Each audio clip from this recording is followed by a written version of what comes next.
दूसरा फेवरेट मौजू है कि डीएमजी का और ब्यूरोक्रेट्स का आपने जरा बैंड बजानी है, चलिए बजाएं।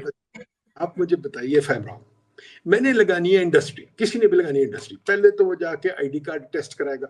वो भाई मैं आईडी कार्ड क्यों टेस्ट करा रहा हूँ, सिविल सर्वेंट टेस्ट कर रहा है। उसके बाद फिर वो एफिडेविट तैयार करेगा, फिर वो इतनी मोटी फाइल तैयार करेगा, उसको 6 दफा फोटोकॉपी कराएगा, फिर वो लेके जाएगा ब्यूरोक्रेट के पास, ब्यूरोक्रेट कहेगा अच्छा मैं तुझे एनओसी देता हूँ, फिर वो कहता नहीं एक और एनओसी देगा, फलाना डिपार्टमेंट 50 तो एनओसी लेने पड़ते हैं, ठीक है, अडियों के चक्कर लगाने पड़ते हैं, भागना पड़ता है, तो लोग तंग आके बिजनेस ही करते हैं। फिर जब वो बिजनेस चल जाती है तो टैक्स वाला आ जाता है, फिर इंस्पेक्टर आ जाता है कि मुझे पैसे दो, ओए तुमने पैसे कहाँ से बनाए, तुम डॉक्यूमेंटेशन करो। वो भाई डॉक्यूमेंटेशन का नुकसान, हर चीज का नुकसान तो यहाँ करना क्या है। अगर बड़े हो जाओ, हमने सर्वे किया जी बहुत सारी कंपनीज का, सब कहते हैं हम बड़े ही नहीं होना चाहते, क्योंकि अगर हम बड़े होंगे तो हमें आके पकड़ लेंगे। आपने पकड़ तकड़ का निजाम जो बनाया हुआ है, आपने जो निजाम बनाया हुआ है वो ऐसा बनाया हुआ है कि लोग इन्वेस्ट करें तो मार खाएंगे, रोएंगे। सक्सेस तो आपको पसंद नहीं है, डोंट लाइक सक्सेस जी। अच्छा लेकिन वो पकड़ धकड़ भी है, मगर आप मुझे थोड़ा सा ये बताएं कि ब्यूरोक्रेसी की ही चले बात कर लेते हैं। इम्पेडिमेंट्स क्योंकि आपने खैर उस पर लिखा भी बहुत है, आप तो मतलब पब्लिक आपकी सारी जो कम्युनिकेशन है वो इसी इर्द गिर्द, आपको पता है बहुत सारे ब्यूरोक्रेट्स तो नाराज नहीं आपसे। मेरे आप कह रहे हैं साबिक पेटी भाई मेरे 98% वो कहते हैं कि बंदा बड़ा खतरनाक है ये। अच्छा लेकिन नदीम भाई देखिए, उसके कोई भी रियासत जो है वो एक स्टील फ्रेम के बगैर, आपको पता है कहीं भी दुनिया में ब्यूरोक्रेसी के बगैर नहीं चल सकती। अब इवन एक कैपिटलिस्ट मुल्क अमेरिका जैसे है या और इकोनॉमी, वहां भी तो एक ब्यूरोक्रेसी है ना। वो जो लोग वो क्या उसे बोलते हैं काम करते हैं, रियासत का ढांचा चलाते हैं, ये I mean they have to run the business of the state. अब आपका जो, अगर आपकी बात मान लीजिए आप ये कहते हैं कि बिल्कुल मिनिमोलॉजी खत्म ही कर दे, कैसे हो सकता है? वो 200-300 साल 400 साल और मुगल्स के जमाने से है, कोई इंक्रीमेंटल रिफॉर्म ही होगा ना जो कि इसको ठीक करेगा। मैं बिल्कुल आपसे एग्री करता हूं, पर मैं आपको सिर्फ 2 बातें कहूंगा, सिर्फ 2 नाम लूंगा और कुछ नहीं कहूंगा। ठीक, एलोन ओके। मस्क मिले, अभी तीसरा मेरा ख्याल बर्तानिया कर रहा है या कि कौन, अभी सारे लोग ब्यूरोक्रेट्स फायर कर रहे हैं, सारे लोग। एलोन मस्क ने डिपार्टमेंट ऑफ एजुकेशन खत्म कर दिया। तो उसको तो छोड़े ना, एलोन मस्क का एग्जांपल ना देना, वो तो बिल्कुल ही एक्सट्रीम पे है बंदा। आपको ही बर्तानिया ठीक है मेरे ख्याल से। ले लें अर्जेंटीना। हाँ नहीं, अर्जेंटीना ने किया, लेकिन आप देखें चाइना और इंडिया जो 2 बड़े जायंट्स हैं, चाइना की भी बड़ी मजबूत ब्यूरोक्रेसी है, इंडिया की ब्यूरोक्रेसी को भी कहा जाता है कि पाकिस्तान की भाई या बहन है।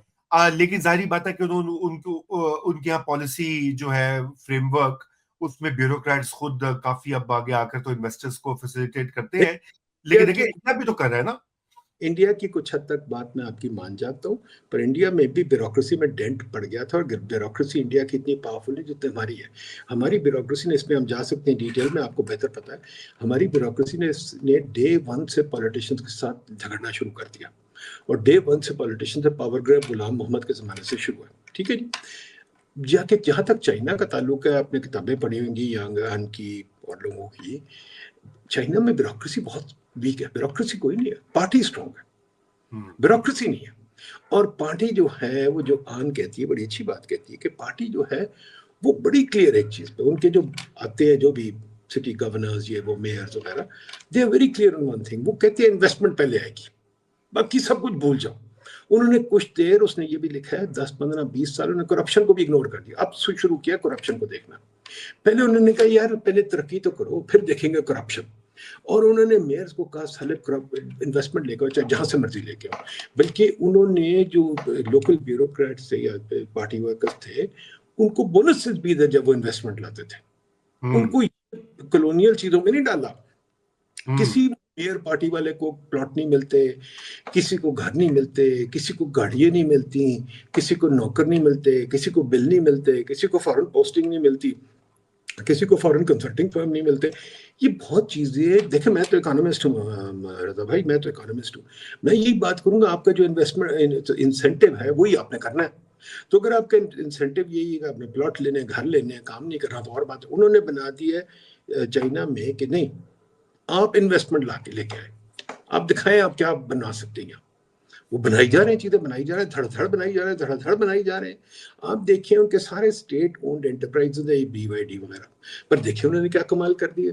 बिकॉज़ उन्होंने एक system of incentive, I come back to, I am an economist, system incentive ऐसा बना दिया, वो तरक्की करते हैं।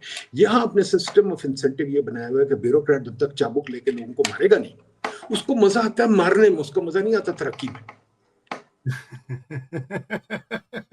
Very strong statement. ये मेरे ख्याल से क्लिप में काट के भेजूंगा ताकि आपका और बॉयकॉट जो है वो मजीद, देखिए चाबुक मारने। कंप्लीट है, कोई फिक्र ना करें।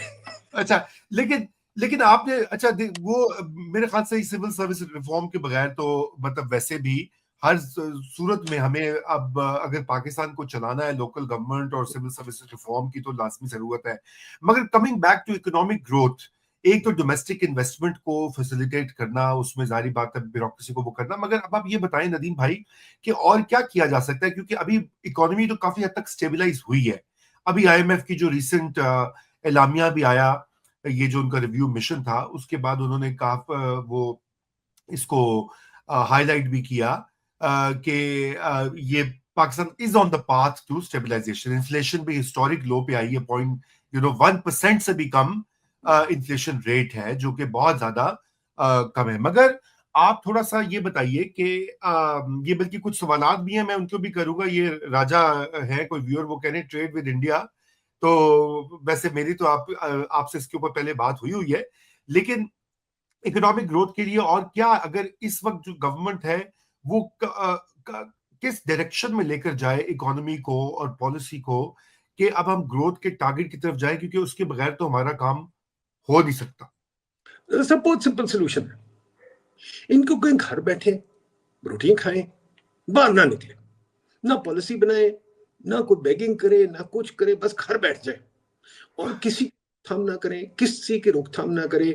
अगर कोई सड़क के बीच में खोखा लगाना चाहता है उसको लगाने दें, अगर कोई फैक्ट्री लगाना चाहता है पंजाब क्लब या सिंध क्लब के साथ उसको लगाने दें, अगर कोई जीओआर के अंदर आके फैक्ट्री लगाना चाहता है तो उसको लगाने दें, काम करने दें लोगों को।